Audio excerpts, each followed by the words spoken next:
Hi everyone, my name is Arturo Avila and this is my presentation regarding the Model Learning Outcome Tree. This is a work developed for the subject Contemporary World, imparted by teacher Cosme Marcelo Robalino Guerrero. Without further ado, let's jump straight into my research. The objective is to develop an audiovisual presentation that demonstrates in images and short phrases how society has been transformed in the era of globalization and knowledge. This right here is the procedure, which was carefully followed so that my work was acceptable enough to be delivered. Let's start with a description of the events, which were selected according to their importance for the world between the crisis of the socialist bloc until the present day. 1990. The Hubble Space Telescope is placed into orbit. It has helped scientists make more than 1.3 million observations, thus giving them information that has been published in more than 15,000 scientific papers, which have been quoted over 738,000 times. In 1991, the Gulf War took place. This conflict arose from the invasion of Iraq to Kuwait, and in the aftermath of the war, Saddam still defied the rules America wanted him to follow. For so long as Saddam remained in power, he was inclined to afflict America. Then, in 1993, Bill Clinton was elected as the US president. Some of the things that he achieved during his government were a wide variety of options for domestic legislations, which included the Family and Medical Leave Act and the Violence Against Women Act. In 1994, the North American Free Trade Agreement was published. NAFTA's objective was to encourage the economic activity between the three major economic powers of North America, thus eliminating most tariffs on trade between the United States, Mexico, and Canada. In 1998, US bombings killed approximately 224 people in Tanzania and Kenya. These attacks brought attention to Osama bin Laden, Ayman al-Zawahiri, and the terrorist organization Al-Qaeda. In the 2000s, bombings in the USS Cole and in Yemen occurred, Al-Qaeda claiming being responsible for the attack. A US judge held Sudan liable for the attack, while another released over $13 million in Sudanese frozen assets to the relatives of the ones that were killed. In 2001, attacks on the Pentagon and the World Trade Center on the 9/11 occurred. The destruction of the World Trade Center and the nearby infrastructure harmed the economy of a part of Manhattan, having a significant effect on global markets, thus resulting in the temporal closing of Wall Street and the airspace for civilians in Canada and the US. Moreover, and between 2001 and 2004, United States, among other nations, invaded Afghanistan. It ended with the dispersal of the major groups of Al-Qaeda and the Taliban after Anaconda's end.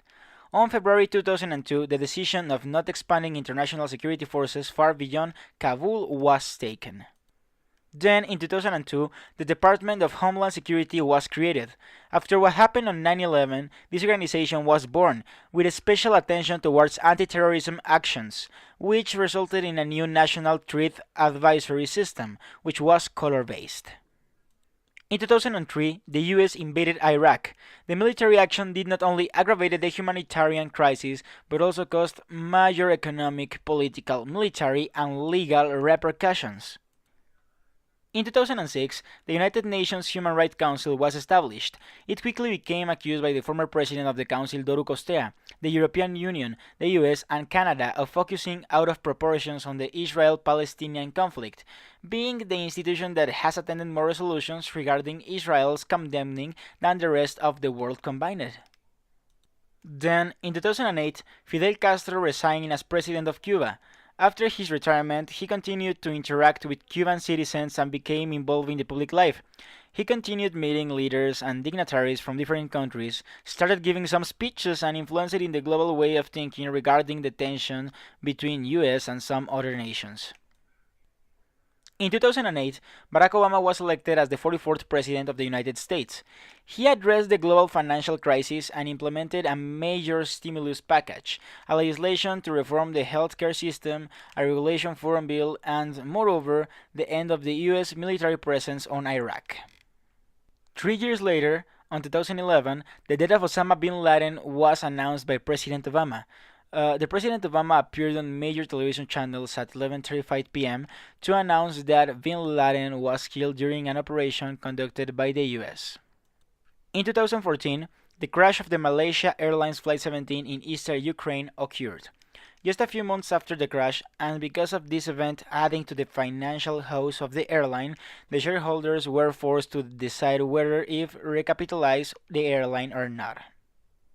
Also, in 2014, relations between Cuba and the US were re-established by President Obama. This historic moment marked the fulfillment of the 18 months of secret diplomacy brokered by Pope Francis, in which both parties agreed to an exchange of prisoners, which included a USAID contractor, several intelligence officers, among other concessions. In 2017, Donald Trump was elected as the 45th President of the United States. His presidency has been dominated by provocative tweets and derisive language, which have made him and his decisions target of infinite criticism. Nevertheless, President Trump has had a big impact regarding taxes regulation, or more specifically, the lack of it, for the nation's institutions. Finally, during 2018, North and South Korean leaders met for the first time since their arrival to power.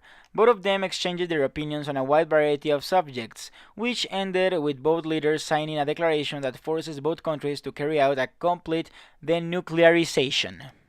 Now, if we analyze a little bit any historical report or article regarding the changes that the world has undergone in the last decades, we're certainly going to find some odd terms, such as unipolar world or globalization. So, in order to be clear and fully understand these works, let's define these terms.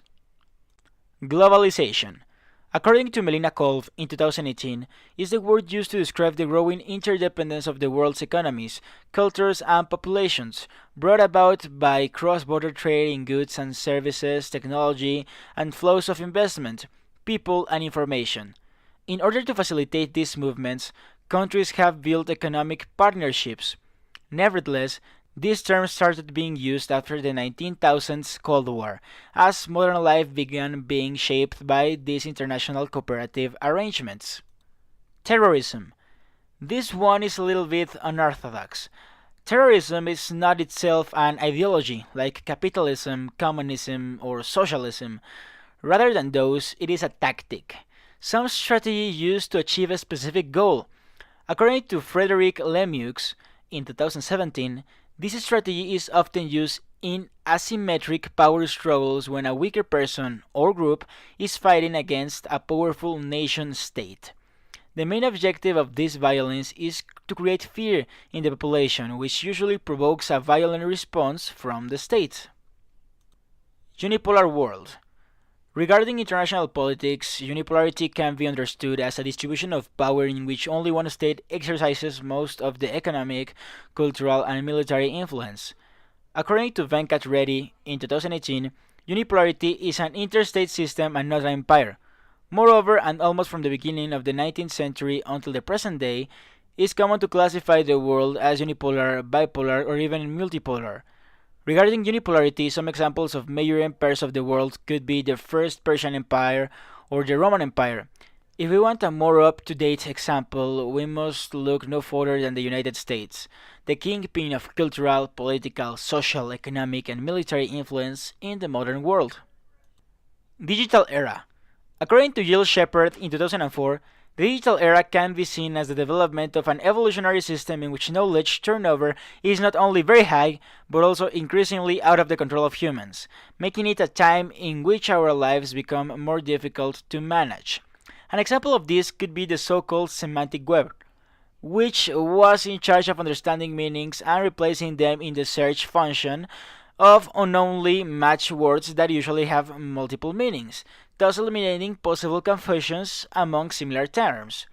Moreover, there was a characteristic shift between the traditional industries brought by the Industrial Revolution to information technology-based economy. Now that we know the definition and some real-life examples of each one of these terms, we can go a little deeper and make some reflections on how these concepts have affected the course of the human history. Firstly, why did the globalization emerge? The answer is a little bit tricky.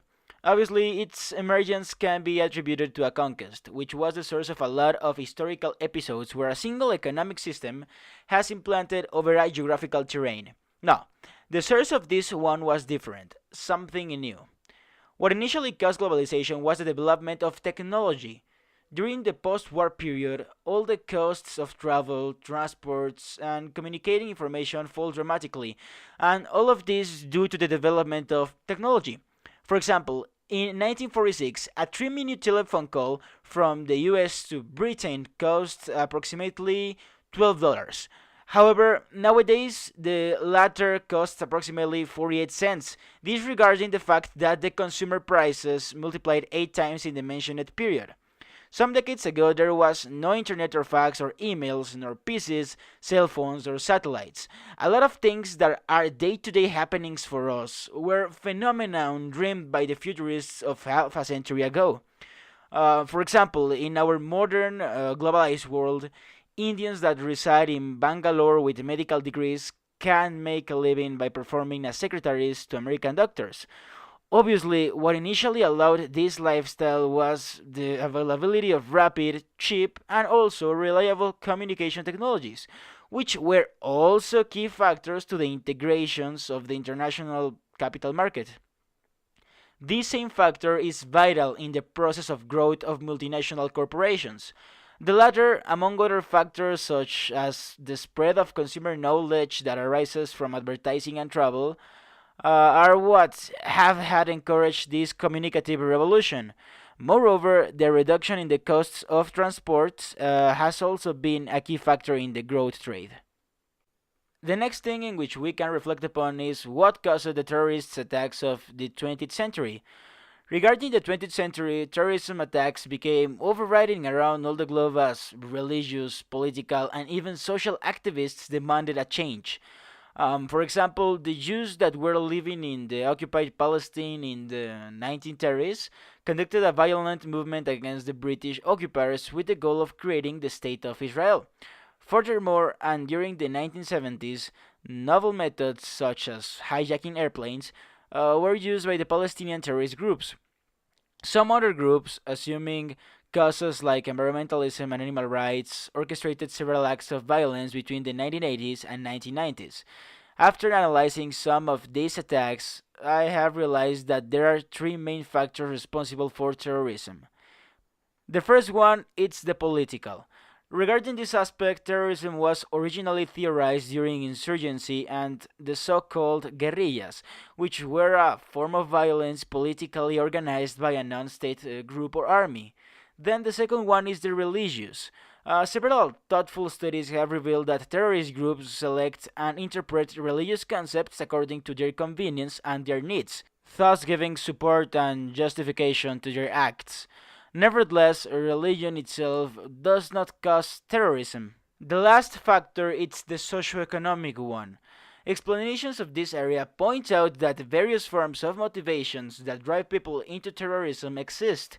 In fact, the people that it's more susceptible to recruitment, it's the one that suffers from poverty, lack of education, or even lack of political freedom. Next thing in which we can reflect upon is in how does the end of the Cold War relates with the unipolar world. After the invasion of Kuwait by the Iraqis, it became evident that the bipolarity present in the Cold War led to unipolarity, being US the only pole left. The idea of multipolarity, if we take into account the result of the Cold War and the retreat of the Soviet Union, never really made sense. Moreover, it was also assumed that a multipolar world could be more dangerous and volatile than the bipolar one. Nevertheless, this does not mean that the US became the world's largest hegemon. A hierarchical system only dominated by a single power that creates and enforces rules is not the same as a unipolar world. Structures of power are constructed, not born. America could have easily stood by while the world was dragged closer to multipolarity. However, and due to the provocation of Mr. Hussein, and this provocation was the Kuwaiti invasion, the administration of Bush stopped this with the development and deployment of military forces and also a superlative diplomatic activity, which gave as a result the Marshall Plan. The last reflection that we can do regarding the concept saw earlier is how has the digital era influenced today's society? First of all, and according to a research of the World Economic Forum, the increment in the use of digital media has improved several aspects of our lives, which go from the use of social networks to the way in which we work. Whether we like it or not, digital media is now part of our everyday schedule, facilitating how we interact and communicate between ourselves, thus improving productivity. Nevertheless, this excessive use of technology has left humans with really short attention spans, among other problems. Moreover, there was also a 40% drop rate among college students regarding empathy when compared to their counterparts 20 years ago. In general, the list of negative and positive repercussions of the increase of the use of digital media is pretty long, but the important thing about this is to understand the dangers that this wave of technological revolutions has so that we can exploit its benefits. So, at last, this is my bibliography. Without anything else to say, my name is Arturo Avila, and this was my presentation regarding Model Learning Outcome Tree. I hope that you have enjoyed it.